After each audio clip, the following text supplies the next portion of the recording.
Hey guys, bit of a different video today or tomorrow. I don't actually know. I had the chance, since I know him since many years, actually almost 2 decades now. So I had a chance to do a small interview with Dennis Lynch. So almost 24 hours render of Spa, bar a small crash in Eau Rouge there. He took the time to be my spotter in the race, and afterwards we did a small interview. So here's just the interview for everybody who missed the stream. Hope you enjoyed that. We were talking sim racing, real racing, the intersection, if you will. I think it was awesome. So just enjoy. Thanks. What was it? You're like a computer engineer. At least. I was gonna put you through these kind of questions. Oh, nice. I might have my doorbell go off at some point, but then I'll be gone for like 2 minutes and come back. I mean, we can postpone, no worries. No, it's fine. Let's go for it. Yeah. So, hey Dennis. Hey, Nils. But no, since we were, I was gonna pull this off this way. Like we were sim racing like 20 years ago already, right? And when I was big in this Live for Speed game, then it was when you started, kinda. You were how old? Like 15 or even younger or something? Even younger. Yeah, I think the first time I saw you online was like 2006, and I was in 2006 I was 14 years younger than I am now, and I'm 27. So we have to do the math. We have to do the math, and it's been a long time, obviously. Yeah, never quit since. Yeah, and the actual question was, how did your, I mean, so 13 years later, 14 years later now, how did your like, how did the career start? Did you do karting before sim racing, or did it come after? Or did you do karting at all?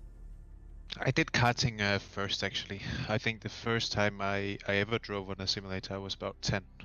So karting came first, yes, because I was 3 years old. The first time I sat in a go-kart was actually the same day as Kevin Magnussen was in a go-kart, because we were there together. And you're related, aren't you? Yeah, he's like, we are not by blood, but the guy who took the father role in my life, he was the guy who sort of brought me up, and he happens to be the brother of Jan Magnussen. Ah, there you go. Yep. And how did it progress from there?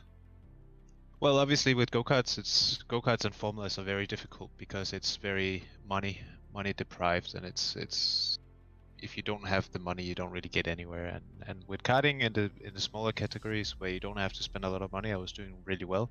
But as soon as we started moving into the more international levels, it sort of just plummeted, because we couldn't really afford to have 3 engines per weekend. So we had a practice engine and a race engine, which is already very, very expensive, because you have to do the rebuild of the maps every day, more or less.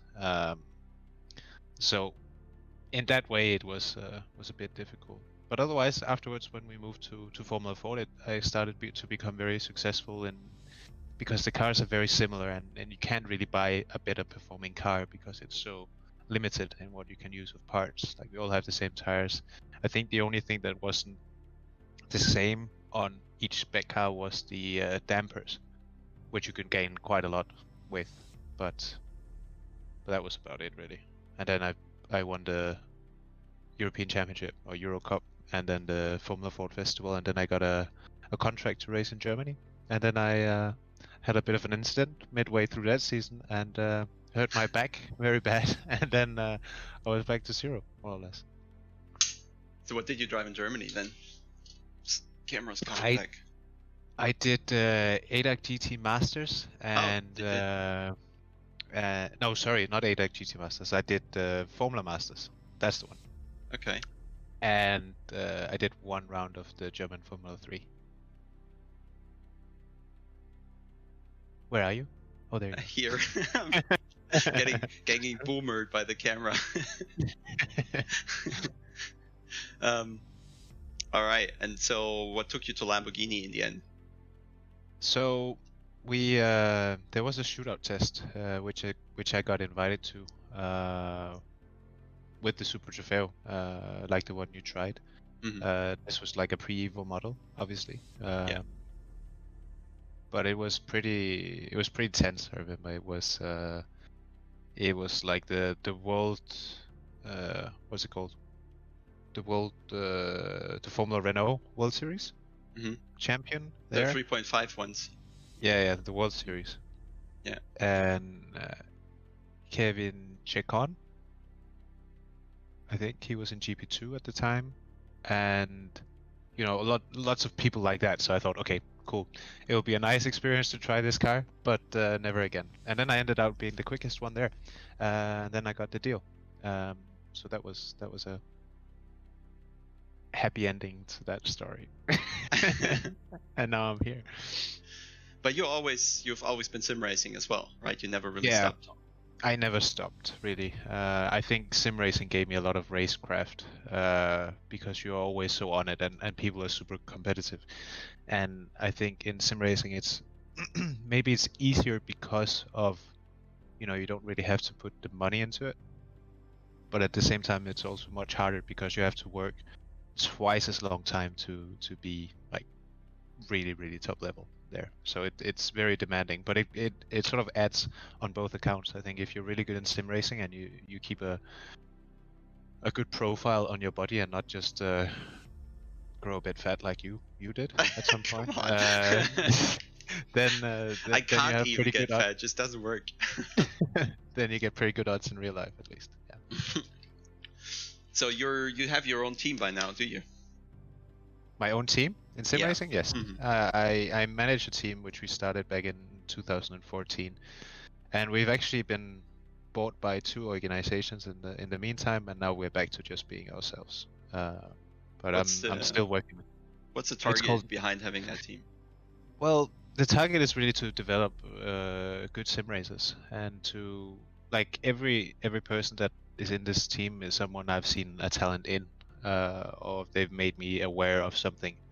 They haven't necessarily been the quickest ones all the way through, but at least I've seen a talent somewhere where I could teach them to do better. And I think actually I've pulled it off. At least we've won the championship all of the 3 years we did it. So it's going pretty okay. It's not super high level, but it's pretty okay. What series are you what game you're focusing on? So the game we're focusing on right now is R Factor 2. We're starting to venture a bit more into ACC as well, but like I said, I haven't driven for quite some time on the sim, so I'll see what I can muster once I get the wheel back in there. What makes RF2 special for you? Why do you choose it? I think the driver or the wheel input, like the feedback you get from the wheel, is quite precise. But apart from that, there is not a lot that makes sense. Unfortunately, right now it's not very, very well produced. Like there's a lot of stuff that don't make sense in the way the cars handle. But for me, it's simply just the input just feels more real. It might not be that the data correlates completely, or what you have to do with the car correlates completely, but at least the driver input feels somewhat right. Yeah, I see. Let's move away from, or let's make the halfway away from that topic, and that will be next one is so you talked about what is hard in sim racing. You need to practice so much, which is a difference to real life, because just in real life you don't get the practice time, you don't get the track time. On the other hand, what would be when that's the hard part, what's the easy part in real life and what's the easy part in sim racing? Where are both kind of different in that sense? I don't think actually. I think racing is one of the only sports where you can say there's no real easy part, because I mean you can always sort of delve into very, very petite details and make it very difficult for yourself to progress. And I think racing in itself, it's very important to progress all the time, because the lap times that you just did now on Nürburgring, if you come back in half a year, maybe you go 2-3 tenths quicker, and that's just progress. And that's how it would always be. So I think there is no easy parts to racing.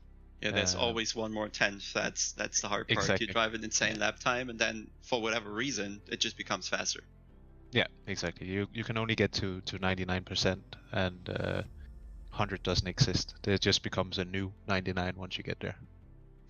You also already said that there is a benefit from being a sim racer going to the real car, but I want to ask the other way around. What helps you in sim racing being a real racer? So I think in Live for Speed now, we are both very familiar with this simulator. I think I had over 40,000 race starts. And in real life, I have 227 races. Last time I checked, at least it's somewhere around there, like 230 starts. And it's just experience that you cannot buy anywhere. I mean, it's when you do a racing start, like if you race around competitive people, they are doing the exact same thing that they're doing in real life. So you can basically take any scenario, apart from a big lag crash, of course. So you can take a scenario you've seen on the simulator, you can bring it into real life, and it's the same. So like every pass that I've done in sim racing, I've attempted in real life. I have failed sometimes, and every start that I can see like a resemblance, I sort of had already scripted because I had been in this situation at some point before. So it's all about preparation for yourself. Like how do you get your mind to understand these situations as they occur, because you don't have time to react. Like it has to be an instinct. Like if you see someone suddenly making a move for the right, you have to go left or in the middle. You don't have time to make that choice. It just has to be there. It's like it's the popometer, yeah. So when you say if you did 40,000 race starts in sim racing, somewhat you came across many situations that then you happen to see in real life as well. About 40,000 situations. Yeah. Okay. Yeah. Nice one. So yeah, I'm going down that AL anyway, which would be just let me hit the right row here. Yeah, so what you said, of course, raw skill, driving fast is important, but are there some skills and capabilities, traits that you have to have as a character that are a bit underestimated or overlooked? Especially when you say you have a team and you saw something in these guys, what was it? Well, it has to be like a fundamental understanding of what you're doing. So like the drivers that I don't particularly like is the drivers that can go out and they can be insanely quick, but they have no idea how they do it. Like if you don't have like the understanding and the insight to say, this is why I'm quick and this is where I can improve. Like you can't have the cake and eat it too. If you know why you're quick, you can also go quicker. If you don't know why you're quick, you're gonna find a really hard time becoming quicker at the same time. So I think like having a lot of insight is a thing that's ignored a bit too much. Like the will to look through the boring things, like the data, like going through it and just sit there corner by corner by corner and say, okay, actually I can improve my crossover, the braking, for example. I can turn in a better way to make the car more settled, or I can get under power in a more smooth way or early. So in that way, there's always things you can improve on. So just not be satisfied in a way, always stay hungry in a way to always kind of keep improving. Always stay hungry.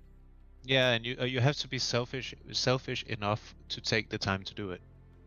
Like I think I've lost a few friends along the way because I thought even sim racing was more important than going out partying. And in a way, like now it's really benefited me because now I live from what I always wanted to do. Like it's wake up and try to be Superman, but yeah, made it. in a way, we'll get there. Yeah. So probably most people like to know, is the sim racer to real racer going to be a standard part? And probably you were one of the first guys to ever kind of start on the simulator, even though the car came before, but you definitely had more experience in the sim before you get into the real car. But since this question has been asked millions of times, I actually want to ask the other way around. Why do you think this will not become a regular path? I think that it will become more natural to go from sim to real. Yes. It's a bit sad in a way because you miss you miss having all your childhood friends, but in a way you still have them. I mean, I spoke to you, I spoke to Raymond, I spoke to many people when I was young, and we sat on TeamSpeak or Ventrilo or whatever it was called back then, and we still IRC. had these IRT. Oh yeah, IRC. Yeah, that's a good one. We had all these things that we did, so I don't really feel like I would miss a whole lot of stuff from go-karting if I had just done sim racing. But of course, like the body that you build some kind of strength when you do a lot of go-karting, and this one is very, very hard to get because it's a body strength, like a natural strength you get, and it's quite easy to feel. If I go from a race car now, even though I'm quite fit, and I go back to a go-kart and start driving, I feel tired after a while. Like I cannot do a full day of karting anymore because it's just that tough. Because you So work going with your body in the cart, not just the steering wheel and the pedals. Yeah, exactly. Like your whole core moves a lot more, and you have to sort of hold on to the steering wheel, and your fingers are like completely tense all the way.